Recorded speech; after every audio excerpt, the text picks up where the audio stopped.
car that I was talking about, that was my deceased brother's car that Renge would sleep in the back in. When I was going to recovery meetings, he'd go, and every night or every morning, any meeting we could go to, he'd be curled up in the back. Hi again, dog lovers. I am so excited to bring you season 2 of Rescued by a Dog, the podcast about dogs who have actually saved their owners' lives. I'm Laura, and we're kicking off the season with a deeply moving story of loss and recovery from renowned trainer and my good friend, Matt Beisner. The story of his relationship with his Jindo, Renge, will break your heart and then put it back together again. Today's episode is sponsored by a donor in honor of the wonderful Luling Animal Welfare Society, which cares for lost and abandoned animals of Luling, Texas, through adoption and education. Check out the amazing work they're doing at lawsluling.com. Now let's listen to Matt tell us about how one dog can lift a person out of the darkest depths.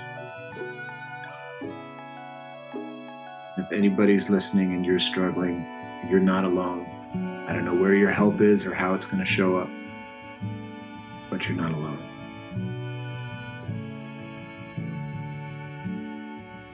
Hi, Matt. It's good to talk to you. Hi, Laura. It's really good to talk with you and be here. Thank you for coming on this podcast. I am so excited to hear your story. You and I have worked together in a number of ways, both at shelters and on documentaries, and I am thrilled to hear how dogs have helped you. I know how you help dogs. Well, I feel privileged to have the conversation with you in the format of a podcast because growing up afraid of dogs, this wasn't on my bucket list. Oh my God, you were afraid of dogs growing up? Yeah, into adulthood. Yeah. Tell me about that. Well, I had loved dogs. And I think that, the way that I understand it now is that the dynamic in our family was like a tire that always had a hole in it, and the dogs were the patch. And they would come and go, but really the memory that stands out to me as a turning point is Halloween. I was young, maybe 6 or 7 years old. It was nighttime. I had a little, pumpkin bucket for candy. Pardon me. And I approached out of the dark a man and his German Shepherd, and the German Shepherd was responding totally appropriately. And all of the adults said it was okay to move forward. And their one go-to was the tail was wagging, which we now know it doesn't necessarily mean what we think it means. So I went forward and I reached for the candy, and the dog lunged. I affectionately call the dog Spooky. Spooky lunged and punctured my right arm. And from that point on, nobody really knew how to help me navigate it. Why the dog had done it, how to deal with the trauma of it. And what I felt that took me, I didn't realize until this year that really what I was left brokenhearted and betrayed. Mm. Dogs were something that I loved, and somehow this had gone terribly wrong. So there wasn't really a way for us to heal it because our family wasn't practiced in healing much. And as time went on, even though I had a dog later on in life, an adopted hound named Barney, rest in peace, who would always run away, and then he'd come back. I'd walk the streets for a hot dog, and he'd come back and grab the hot dog and then run away again. So it took me a while to figure that one out. He was on to me. But really, the fear didn't go away. It actually got worse. And by the time I was well into adulthood, for any number of reasons, I'm a man. I don't tell people I'm afraid of dogs. I cross the street when I see a dog. I go to their house. There's a dog in the house, and I can't stop thinking about the dog. And that's where it was. And then when I found myself, this is quite a segue, but when I found myself in jail, because I in a drunk driving accident, I had hit somebody on a motorcycle. And I want to frame this because my younger brother had died on his motorcycle about 8 months earlier, and I inherited his car. And one night in a blackout, I hit somebody on a motorcycle. Fortunately, the man and his friend who were on the bike are okay. We're okay, but it was. That was the last time I drank or did drugs. I've been clean and sober since then. And so at about 2 months sober, somebody wanted me to be their boyfriend, and I said yes. And she said, "Oh, and by the way, I live with a little terrier, and he's aggressive. And I was like, well, I'm going to weigh my chances here. So I moved in with her. It was a hot mess, but it was the beginning of me re-examining my relationship with dogs, because what I understood from watching a TV show was that it was possible for a grown man to get over his fear of dogs. And then somehow a message that I took away, which would take me a decade to clarify, was if I do what's good for the dog, I'm going to change for the better. Oh. I'll give you an example of what it looked like. At the time, I'm living off of my then girlfriend. She's got a bungalow. It's me in Kingston. He's got to get out. She's working because I'm living off of her. And he's got to get out and go to the bathroom. So I have to figure out a way to get Kingston out. Now, Kingston, as a 8 or 9 month old terrier would, has big feelings about being outside and things that move, et cetera, including whatever backstory he had that allowed him to survive living on the streets. So when I got outside to sit on the front porch with Kingston and just watch, it was probably one of the first times that I had paused in years. And one of the profound and easily overlooked experiences that is necessary for a dog is processing. And one of the things I was probably most in need of and least capable of was processing. And so Kingston slowed my world down. And we'd go out and we got to know the world together. You know, the walks were a hot mess, and I was copying stuff I saw on TV, and I didn't know nothing from nothing. And I was out there, and if it weren't for Kingston, I wouldn't have gotten out of bed that day. What was it like to be in your heart and in your mind at that time? What was going on with you emotionally? It's a beautiful and incisive question. What it was like to be me at that time, I was probably more or less 2 years sober. I wanted to die every day.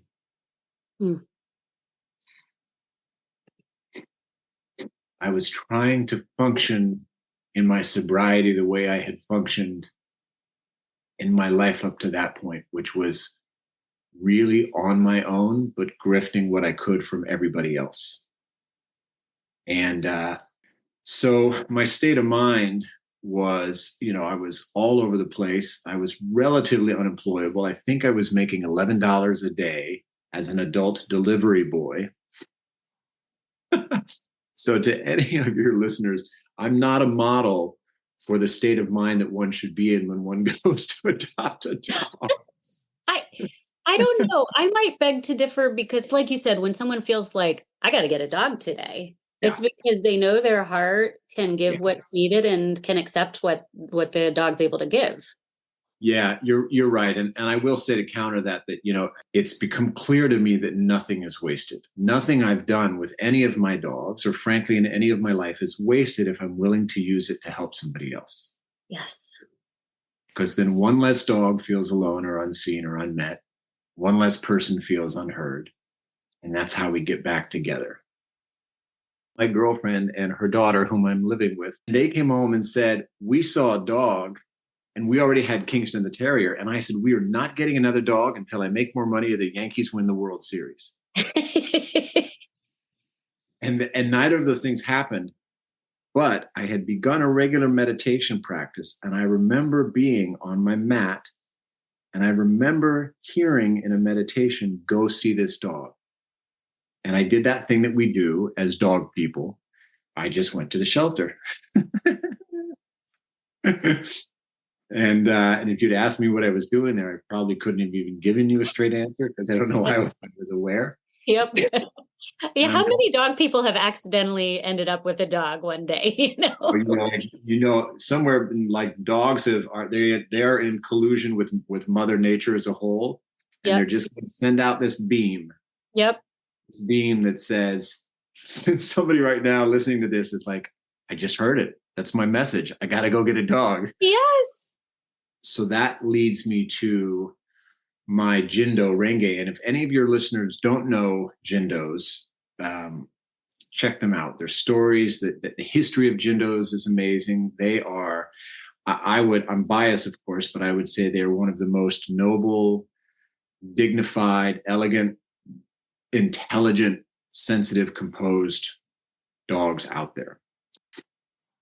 And I went to the shelter, and I saw all the other dogs were, doing what they do when you walk through the shelter. And then down at the end, I come across this Jindo, and he's up at the front of the gate, and he's just leaning against the wall of his kennel. He's one of the most beautiful beings I've ever seen.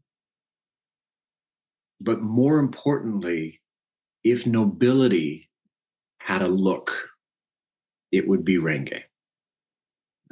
He's like lighter than blonde. He's mostly whitish, but his two softest ears in the history of dog ears are they're these erect and sharp triangles that are just kind of like almost a coffee with too much cream in it color.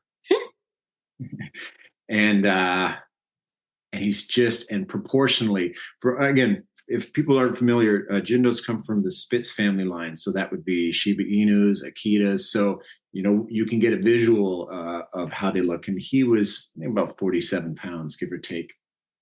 And there he is in the shelter. I'm about to learn in my conversation with the lead volunteer there that he's been adopted and returned. He's 4 years old. They don't know his history, but he bites. So I asked the volunteer, could I meet him? And she said, oh yeah, absolutely. Huge shout out to Charla. I don't know if she's a wizard at West LA Animal Shelter. And she said, absolutely. And so she brings him out on a slip lead and brings him to the little meet and greet yard. And he goes at that slip lead, like leash climbing up that thing. It's like, it's biblical. It's gnashing of teeth and gums and, bleeding and the whole thing.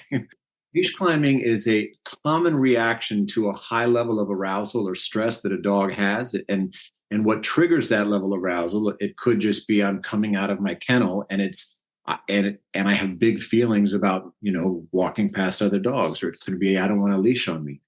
One thing I can tell you about Jindos and about the natural dog category that they fall in is that they do not do well with containment or confinement. And it's not just, I don't want to be in a crate or I don't want to be on a leash. I don't want to be in the yard.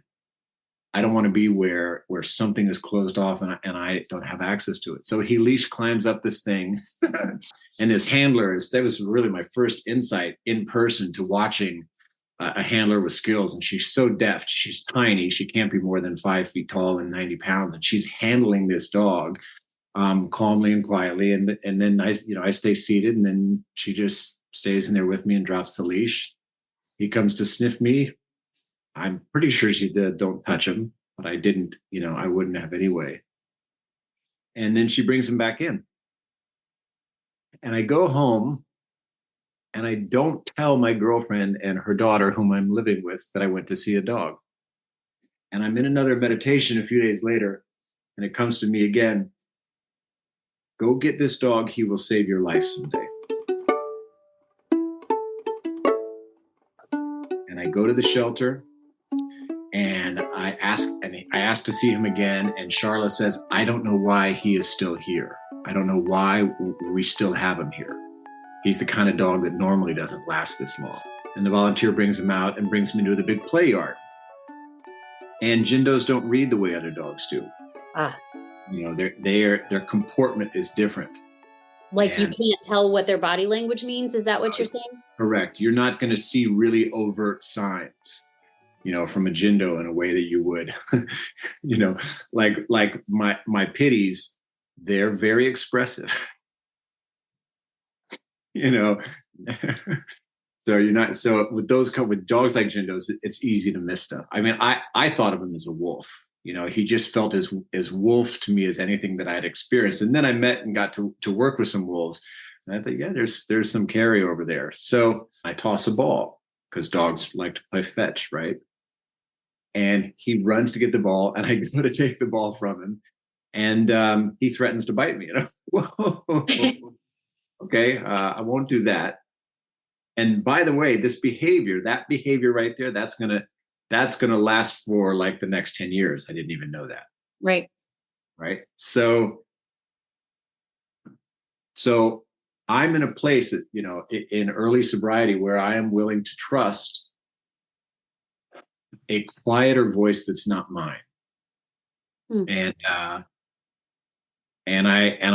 don't know, I pitched it to my then girlfriend and her daughter, but I bring him home and then all hell breaks loose. He's not meant to be confined. He repeatedly attacks and punctures Kingston. I have no idea what I'm doing.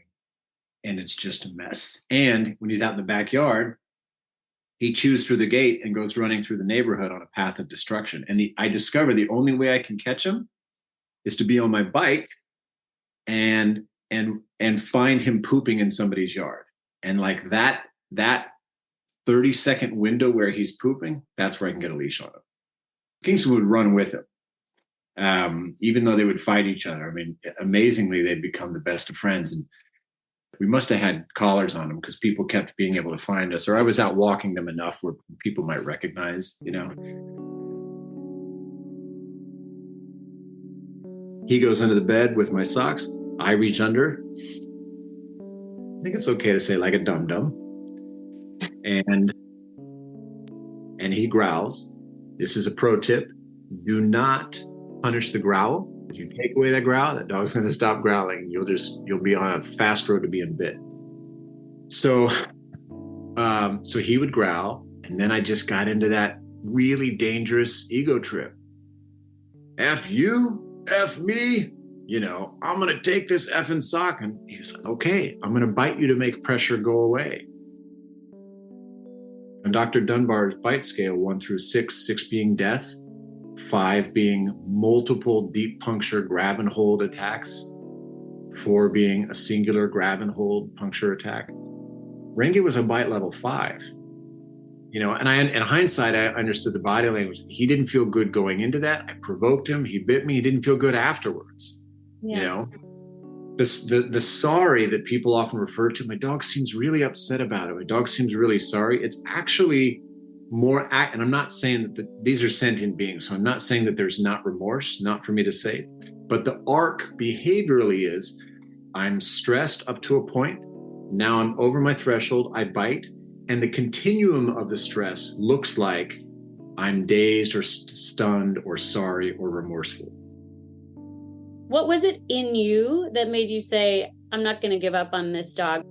Such a great question, Laura. So if I go back to being on my meditation mat and believing that I am hearing, you have to get this dog, he'll save your life someday. My willingness to listen to a quiet voice that wasn't mine was the only thing that was going to keep me alive. I was suicidal well into sobriety. And I had to be willing to listen to something that didn't seem to be my noise. Yeah. And so that's the thing that I was hanging on, because I was told by whoever the God or gods are, I was told that this dog will save my life someday. So it was purely about you, or was it about him too? Was it about both, the sticking with him? It was definitely about both. Yeah. So I was so deeply invested in this dog. I loved this dog in these years. I didn't recognize at that time how much I loved him. But man, I felt like that was like, if you'd asked me then, that was my dog. We were riding our bike one evening. Common mistake. And this woman had opened her front door. Her dog was in the back, and the dog bolted out of the front door and came after us. And I'm on my bike, and I've got Renge on the harness and with a leash going to the frame, and I've got an additional leash on my hand. And Renge fights that dog off that is chasing us on the bike. The dog lets us go, and then we just carry on. And I was like, did you just bite off a dog on a harness on a bike ride Without making you fall? Without making us fall, right? So those were the early days. And then my girlfriend and I at that time, we split up. She took Kingston with her and I took Renge with me. And I was probably a little bit more than a couple years sober. I was still relatively unemployable. And that car of mine that I had inherited from my brother that I had hit the motorcycle driver with my last night drinking, I couldn't leave Renge at home and I couldn't leave him in a crate. And when I finally got a job working at an organic produce store in Santa Monica, shout out to the co-op for giving a bum like me a job. When it was weather appropriate, I would bring Renge with me in the car and he'd sit in the back seat, and on my lunch break or my 15-minute breaks, I'd go check on him and we'd have a little time. And that's how we managed for a long time. He must have been pretty mad about being in that car. You know what was amazing about that? You would think it was like he knew. I'm totally putting that on him, but that doesn't mean it's not true. I would come back to the car and he would be curled up. Never did damage to the car. Right around this time, I'm probably 3 years sober, so it's about 12 years ago. I'm working at the co-op. I have to get out of the house that my girlfriend and I shared. And I'm looking for a place. I can't find anything. And one day a guy shows up and he says, I heard you're looking for a place to live.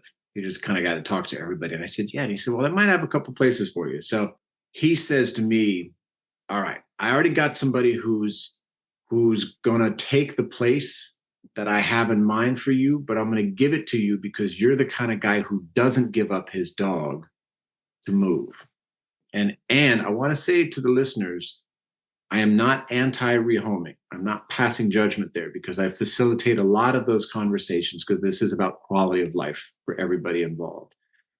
But that man, Peter, changed my life because he gave me and Renge a shot. And I moved into, gosh, you can't even call it a studio. It was literally one room with a closet, a bathtub, and I had a boilerplate that I would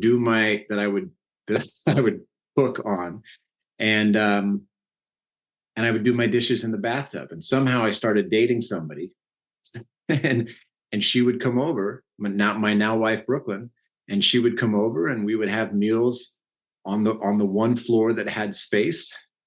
And I would try to hide the dishes in the bathroom so that she wouldn't look. And I later learned that she did look, and she wondered why a grown-ass man had dishes in his bathtub.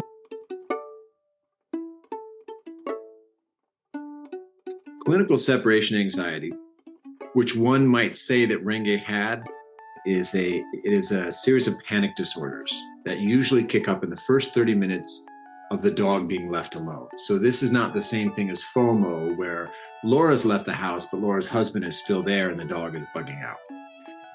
So for Renge, there on my part was a confusion about him having separation anxiety because he was doing so much destruction when I was leaving. But it turned out to not be the case because you cannot treat, as we know it now, you can't treat separation anxiety in any other approach than desensitization. It doesn't work with, I'm going to give you an awesome bone and you're going to leave, because if I have a panic disorder, it doesn't matter the gift that you just gave me, right? And there are fantastic experts that focus solely on separation anxiety. But in time, we acclimated. I applied some things and there was a normality to it. And I was working at that co-op and I was up at 4 a.m. and it was I soon would realize that it was some of the best moments of my life. It was the first time I had ever lived alone. I'd get up every morning at 4 a.m. I would light a candle. My mind was too busy to meditate, but I was told to light I couldn't continue my meditation process, but somebody said, light a candle and look at the flame for 1 minute. And I would do that. And then Renge and I, because it was pitch black out, I'd put the harness on him and I'd get on my bike and we would run for like 2 miles around the dark streets of LA and then come back and I'd feed him breakfast. And as far as I could tell, he would crash out. And that was our process for a while. So we are we're building something. I am building a relationship with Brooklyn, and we decide to move in together. But before we do that, I have an experience at a stop sign. I'm walking Renge down the street. Again, I had no right to call myself a trainer, but that apparently has never stopped anybody. And I had him on a choke chain, and I'm not going to get into methods, and that those are not here to offend or promote anything. I know how I work, and I'm certified, and humane is my primary focus and things like that. So I'm just talking about who I was and where I was at the time. So I had him on a choke chain. We were on a walk. I stopped at a stop sign, and I asked him to sit. Now the reality is we didn't need to sit. He didn't need to sit. He'd already stopped. And nowadays when people come to me and they say, no, I'll go and sit, my first question is, well, why do you want the dog to sit? And it's actually not the sit that we want. It's the pause or the attention, right? So let's stop trying to make the dog do something, and let's actually capitalize on what the dog's inclined to do. So it's just really shifted my training. I popped this collar, and he just looks at me. And I've known him long enough now to say, he was looking at me like, why would you do that? You don't need to do that, And I popped it again.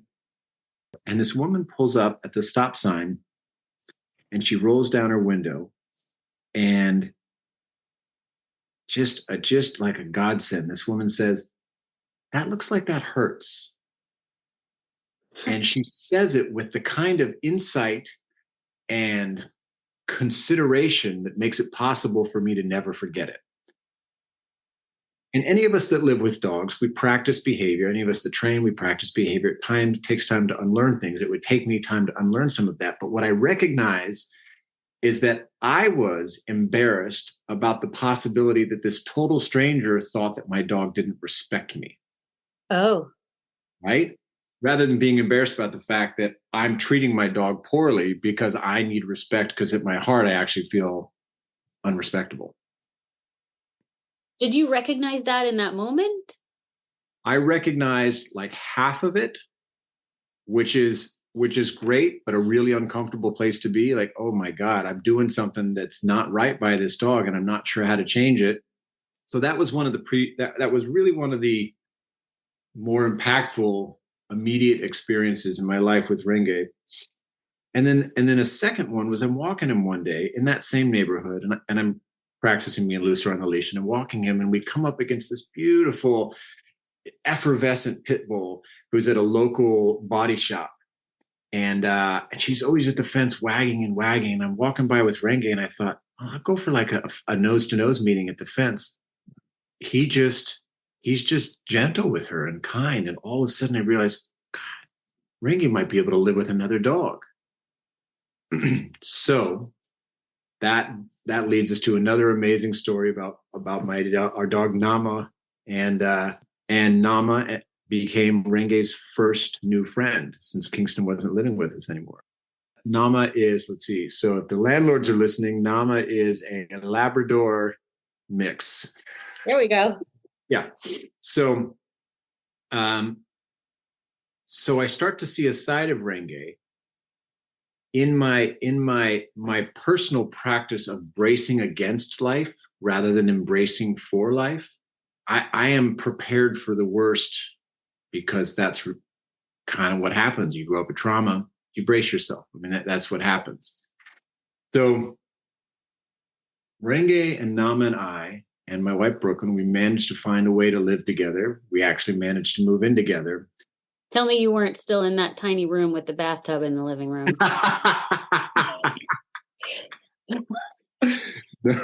No, I knew I had to make a change when my girlfriend, who I was falling in love with, wouldn't come stay the night with me. Yep. You can't be in the falling in love stage and not be sleeping together, generally speaking. Right. This is the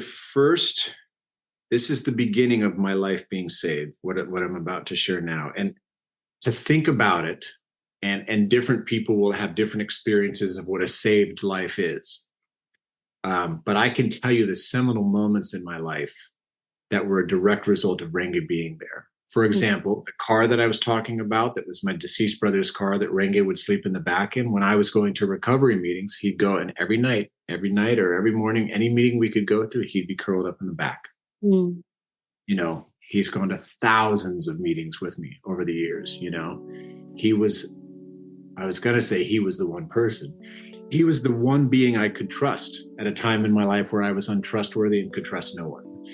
And, you know, as any of us can attest to, the challenge of finding beauty is that that you can't help but open your heart.